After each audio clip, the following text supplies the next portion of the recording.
What's going on, everybody? Welcome back to a brand new channel. How are you? Hope you're well. I hope these last 72 hours haven't taken its toll on you too much. I'll be honest with you, it hasn't taken its toll too much on me, but the string of emotions that have sort of been happening since the initial announcement took place on Sunday night, right up until yesterday evening when it all just went to shit, basically, for the clubs that are involved in the European Super League, or not anymore as it was. Yeah, this is kind of just like a very raw, emotional chat really about what happened in the last 72 hours. So let's get into it.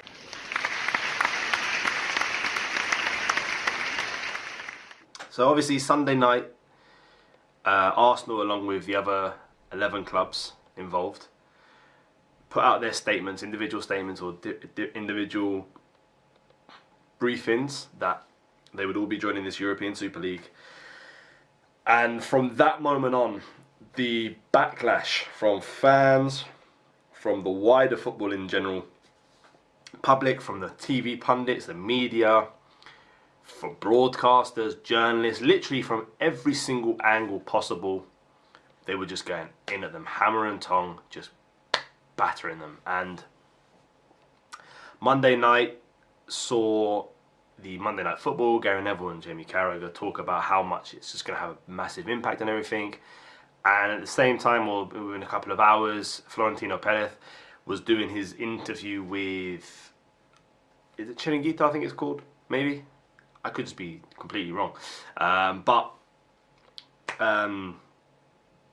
He was basically just talking about how this all came about, how all clubs have signed things, they can't come out of it, they can't pull away. If they do, it'll be, billions of pounds costing them, they're not allowed to leave.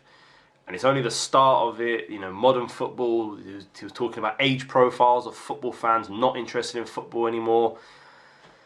Basically trying to give every excuse as to, he even dropped it in himself, basically saying, Real Madrid are 900 million euros in debt.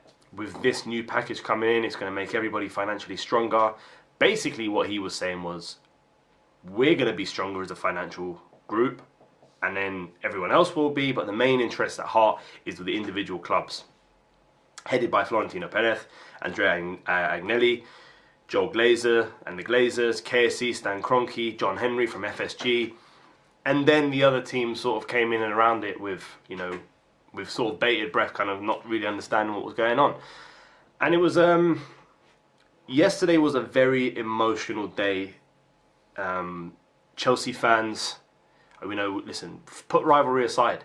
Chelsea fans, we amongst the fans who hated this idea of the European Super League, we salute you and we credit you for everything that you did yesterday in terms of protesting outside the stadium, going into war against even Peter Cech. Peter Cech came out to talk to the fans and tell everyone to calm down. He was getting barrels of abuse from his own fans. These fans that not worshipped him, that's the wrong word, loved him, adored him, appreciated everything he did for the club. And they absolutely gave it to him hammer and tong. And within an hour, it was said that Chelsea were going to be the first club to formally withdraw from the European Super League. And then not even 20 minutes later, Man City put out a statement to say that they are going to withdraw from the European Super League. And then came Arsenal. Arsenal put it out as well with a massive briefing in comparison to the others, with an apology. It read, "We made a mistake and we apologise for it," but with a bit of justification. They basically said, "We apologise, we made a mistake, it was really stupid of us to do it, but we thought it was going to help us financially, be stronger, and we didn't want to be left behind." Basically, it's all up on the screen, the quotes. And then came the other teams within the hour. Man United, Tottenham and Liverpool, they all did their own. I think Liverpool's one was quite funny. They basically just said, "Yeah, we thank everybody other than the fans for helping us come to this conclusion." Albeit today, this morning, John Henry himself did put out a message of apology and took full ownership of everything, which is a lot more than Stan has done, a lot more than the Glazers have done. But this has just, 48 hours worth or 72 hours worth has felt like a lifetime within this short space. There was a lot of people who are really for the European Super League, the financial gain, the the fact that you'd be getting to watch Arsenal, Real Madrid, or Barcelona versus Juventus literally every other week. And from that moment to basically now, where we're not back to square one, but we're back to basically how it was a week ago, where now Arsenal's game against Villarreal next Thursday means something again. You know, on Sunday night it meant nothing, because no matter what happened on that night, we were going to go qualify for the European Super League. So it didn't care if we lost, if we came 15th for the league, nothing, because we were going to end up. Now, it matters if we don't win our next Premier League games, and if we don't win the Villarreal game.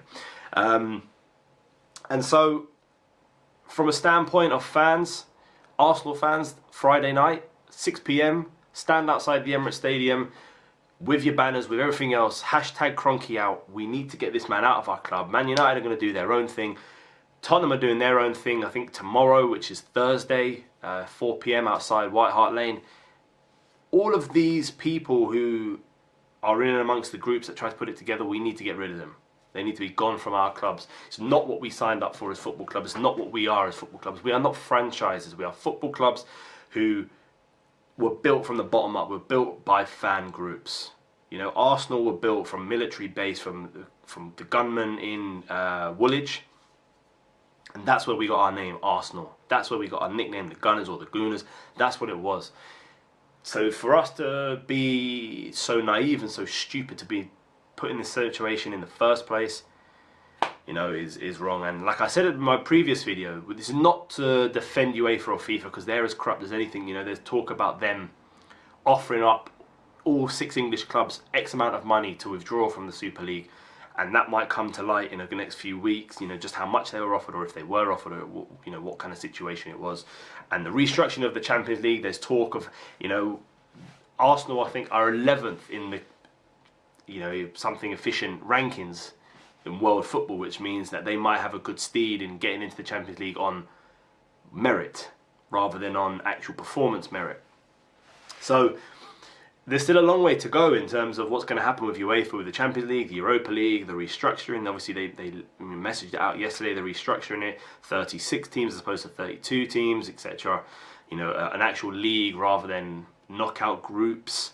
So it will all be interesting to see exactly how it pans out and what exactly happens moving forward. Like I said, I'm just really, really happy and really feeling every emotion of joy about this situation that's come to light. Like I said, I'm going to leave it there because I think I don't want to get into too much detail. If you're new to the channel, listen, hit the subscribe button, hit the notification bell. Every time I upload a video, you'll be notified. Follow me on Twitter at Mr. CJ Wright. Follow my podcast as well, Kringle Talks Football, available on all platforms. Like I said, Friday night outside Emirates Stadium, 6 PM, hashtag #KROENKEOUT. I'm going to try to do my best to be there as well. But with everything that's going on with my work and my fasting and everything and that, I'll see how I feel, and obviously with the pandemic, etc. So I want to be there. That's not saying I don't want to be there. I want to be there. And until next time, guys, we talk with our voices. Hashtag #KROENKEOUT. We need to get this man out of our club. He doesn't deserve to be an owner of this football club any longer. Yeah, take care. And thank God for no more European Super League.